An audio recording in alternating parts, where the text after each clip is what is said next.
If you would like to get your song reviewed, dear listener, there's the Filthy Capitalist option. As Sori says, $125 gets you straight to the head of the line. You don't have to be a part of the alliance. You don't have to be part of the group. Wait a minute. And the biggest thing is you don't have to wait. You hop, skip, and jump right in front of everybody. $125 gets you there. You do that 3 times, and you get mashed down to the $75 rate for perpetuity. Yes! Also, there is a band review option. So if you've got a band and you're trying to get your band some exposure, hit me up at vinsori@gmail.com, and I'll show you the details about how to pull that off. You can also jump on Patreon, and there is a option on the tiers to be able to get your band reviewed. Yep. Obviously, we can't lie to you, so we can't guarantee a positive review. Get what you get. It's just rubbish. Rubbish. Rubbish. That's British for garbage. My favorite is the community option. $1 at the gate gets you in at Patreon. You get to join an alliance. The alliance joins their points together, and that helps determine what songs that we do. The alliances hang out on Discord. Message me on Patreon to get the link. And they do all kinds of other cool things. They do Minecraft, Dungeons and Dragons. Yeah. It's really a community within the community. Anybody can go in the village, facebook.com/Vin and Sori. There's 160,000+ people on the channel.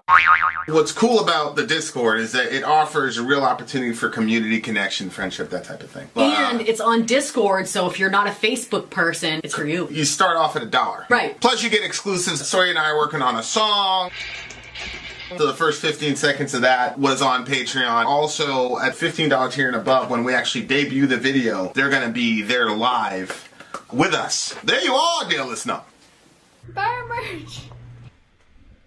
Buy our merch indeed. A child shall lead them. Listen to this liar. Vin hasn't answered my text for ages. What a damn lie. Okay. Dog Fashion Disco is this next song. I texted you yesterday at 5:23 p.m. according to my telepahani, and you texted me at 8:42 a.m. I had just fallen asleep, you evil liar. Okay, Dog Fashion Disco's next. We have returned. Okay, so we're doing a stream for River. It's an international stream. It's been ridiculous.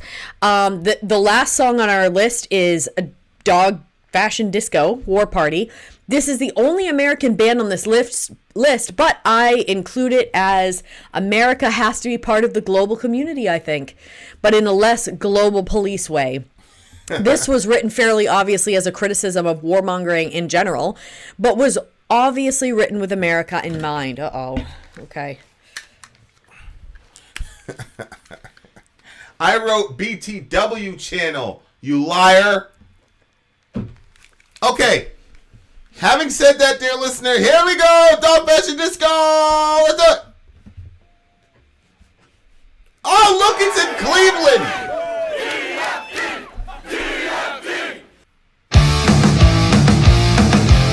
They're punk band.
go to your war party.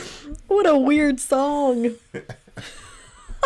When I think about Jimmy Dore, and I think about how massively popular he is, it's like, you know, one of his shticks is it's shameful that a comedian is going around telling all this truth, yada yada yada. But then I think to myself, I don't know, bro, because the subject matter is so horrible that you almost need humor to offset it. Yeah. Yeah. Like you need humor. You know, this is one of the things that was taught to me as when we were studying Shakespeare in English in school, was that Shakespeare would always have this comedic character, no matter how dark the play was. So, for example, remember in the one Shakespeare one you saw where they had the drunk guy, and the drunk guy was talking about the effects of alcohol, and it was, you know, it's called comic relief. Yeah. Think about the term comic relief, and what's being relieved? Well, it's all this pressure. Yeah.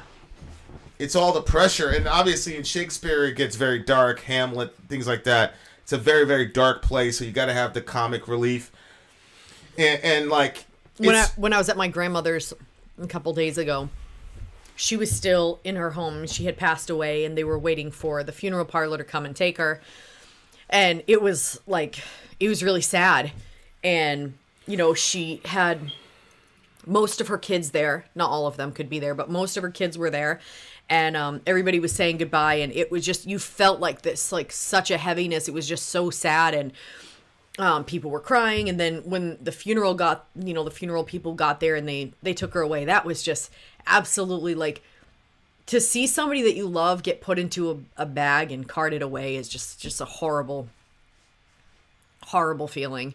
And so, like, it was so heavy in the room, but as soon as she left, my Pepe made a joke, and then Pepe would be the grandfather. her husband. So yeah, Meme is grandmother. Pepe is no, it's not Meme. It's grandma. Meme is French. Grandma was other things, but grandma and Pepe. So grandma had just That's so left. Strange. Why do you call him by the French name, but her by the English name? They were French also. But why is he called the French name? Because, well, it just depends. Really, like, the people will choose what they want to be called a lot of times. And okay, if you had a Meme, and, like, Meme was just, like, this old Meme to you, and maybe she wasn't that great to you, you don't want to be a Meme. You think maybe grandma's more. So, like, for me, I want to be a Meme, probably. Just because of how I was with my Meme. Even though she wasn't, that hurt me? Yeah. So, you know, I see. I like Meme. You know, I'll probably be Meme. I don't know. Maybe something different. Who knows? But anyway, so Grandma and Pepe, so he made a joke, and then, you know, within a couple of minutes, one of the kids made a joke, and then another kid made a joke, and then there was, like, a lot of laughing for, like, 10 minutes, and that made me, like, really emotional, because I was like, thanking God that he created humor, because you're still, like, everybody needed to get some of that, like, pain out of their heart, because the pressure was just so big. And so, like, the laughter kind of, like, everybody exploded in laughter about some things that I'm not even sure if they were really that funny. I think it was just, people were just looking for an opportunity to be able to, you know, let some of it off. So, yeah. And it's also, like, a way to, like, slip the medicine into the sugar. Yeah. Because it's such an interesting contrast, because the band before, it was just straight raw, you guys just fucked up my country. Yeah. And it was pain. Like, there was no comic relief. Yeah. Because these people are in the shit. And the other thing about Americans is that we're too soft many times to hear the raw truth about what our country is doing. Mm-hmm. And so you got to kind of at sometimes clown it up for Americans so you can kind of disarm them. Yeah. And then, like, you're repeating the songs and looking at the lyrics. Before they set the world on fire, by decree of the Almighty Prophet. Brilliant. Almighty Prophet, Profit. Yeah. And we're fighting people, you know, Prophet sallallahu alaihi wasallam. Yeah. Brilliant line. So you almost, it's just very fascinating to me how both of these cultures are interfacing really with the same topic. And the American, and this is a good American. This is peak Americanism, by the way, where you are using your free speech to criticize your government, your media, and et cetera, et cetera. This is the pinnacle of what it means to be an American. Of course, at the time, if you said anything against the war, that means that you were against the soldiers, which makes no fucking sense. I'm sure Danny Dietz's mother would much rather him here than half of his brain in the sand of the Kunar Mountains there. Never to return. So it's fascinating to see, like, one song is like, it's got the happy jolly thing and people are jumping around and they're clowning it, and there's still some privilege. It's like, yeah, you're singing against war, but you get to jump around and have a bunch of fun and listen to music. Yeah. Whereas the previous song that we're listening to, like, they're going to ventilate so that, you know, they don't end up becoming, quote, terrorists themselves. It's just it's so fascinating to me. But here it is, right? There was a line that it almost sounded like a prayer, but it was so brilliant. So weird. Napalm, cyanide, burning bodies piled high, Hiroshima, Vietnam, Jesus Christ, Islam, Cold War, communism, Palestine, Zionism, Holocaust, genocide. Brilliant lyric. This guy's probably the lyricist of the night for show. Just really, really smart lines. Let me find, though, what he said. There it is. There it is right there. I really like this line. Embrace no evil, fear no enemy. Send in the bulls to a blood orgy. Embrace no evil, fear no enemy. That right there, that was a big thing. I mean, I was propagandized by anger, but what I saw around most people around me was the fear. Yeah. Oh. Yeah. You know, you don't want them to crash into your building. You know, I was, you know, full of ridiculousness at the time. I thought, well, if a plane ever hit a building I was in, I'd get out alive and I'd kill a couple of terrorists. The mind of youth. On the way. Johan's like that, you know. With this little bow and arrow, I'd kill a couple terrorists on the way out. But embrace no evil, fear no enemy, and that, like, we really did embrace evil. Yeah. Like, we self-consciously, as America, cumulatively, obviously there were dissonant voices, but we truly embraced evil because we started making, like I said in the previous video, we were bombing people, yada, yada, yada, and we're like, hey, yep, there's going to be collateral damage. And then sure enough, there was a fucking movie that came out called Collateral Damage in 2001. Like, it was unbelievable. And it was just like this term collateral damage got inserted into the national discussion. Yeah. And it was like this sort of across the board understood thing. Hey, you're going to have collateral damage. So we were prepped. You know, we were pre-prepped to accept this evil. Yeah. And why did you accept the evil? Right underneath that, because we were so fearful. So people will be willing to accept all manner of evil if you can get them to fear not doing that evil thing. The government spying on its own citizens is a massive form of evil, and we embraced it because of fear. So there's just so many. And my thing is, like, 9/11's happened, Afghanistan has happened, Iraq has happened. My big thing is, like, can we learn from these lessons? You know what I'm saying? And that's, like, the big thing. Like, I'm not gonna succumb to any fear. I'm not gonna let anybody scare the heaven out of me. You know, people talk about, oh, let's scare the hell out of you. Like, it would be good if hell was scared out of you. But what happens is that people heaven make bad decisions when they're based off fear. Yeah, heaven gets scared out of people. Yeah.